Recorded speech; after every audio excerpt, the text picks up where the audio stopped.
ஒரு 1 வருஷத்துக்கு முன்னாடி ஒரு சின்ன முயல் குட்டி என்னுடைய நண்பர் குடுத்தாரு அப்படின்ட்டு வீட்டுக்கு வாங்கிட்டு வந்தேன் இல்லையா?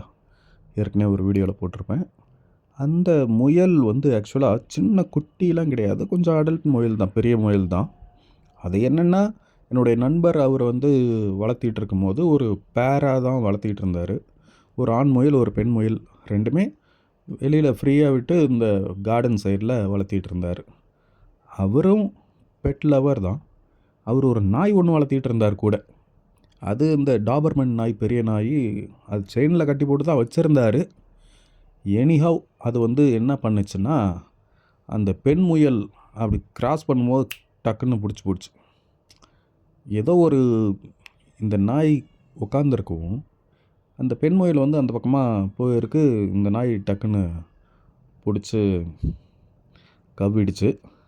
அத அப்புறம் காப்பாத்த முடியல. ஸோ அந்த பெண் முயல் இறந்து போச்சு. ஆண் முயல் மட்டும் இருந்தது. அத நான் எடுத்துட்டு வந்துட்டேன். அந்த ஆண் முயல தான் நான் எடுத்துட்டு வந்து வீட்டுக்கு சரி வளர்த்திக்கிட்டு இருந்தேன்.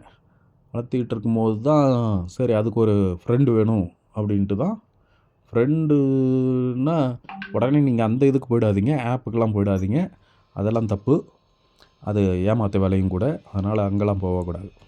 இது வந்து ஒரு நாங்க கறிக்கடைக்கு போயிருந்தப்போ, அங்க அந்த கூண்டுல 2, 3 முயல் இருந்தது. கறிக்கு வச்சிருந்தாங்க அந்த முயல. எனக்கு ஒரு முயல் பார்த்ததும் புடிச்சிருந்தது. சரி அந்த முயல் ரொம்ப அப்படி கை வச்சதும் கிட்ட ஓடி வந்துருச்சு.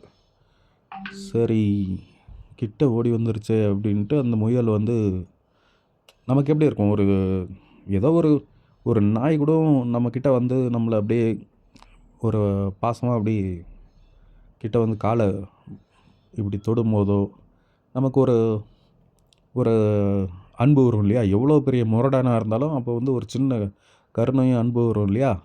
அந்த மாதிரி இந்த முயல் வந்து கூண்டுக்கிட்ட நான் இப்படி கை வைக்கும்போது, இது என் கைக்கிட்ட வந்து கைய இப்படி இப்படி மோந்து பார்த்துட்டு இருந்தது. சரி ஓகே. எனக்கு மனசு கேட்கல. மத்த 2 முயலையும் வாங்குறதுக்கு எனக்கு அந்த டைமில அமௌண்ட்டும் கம்மியா தான் இருந்துச்சு. அப்படின்னு பார்த்தா, கறிக்கடையில இருக்கிற கோழி, ஆடு எல்லாத்தையும் யார் காப்பாத்துவா? அது நம்ம முடியாது. நம்மளால முடியாது. ஏன்னா நம்மளும் சிக்கன், மட்டன், பிரியாணின்னு போட்டு தாக்குற ஆளுங்க தான். இருந்தாலும் இந்த ஒரு முயல மட்டும் ரேட் ரொம்ப அதிகம் தான்.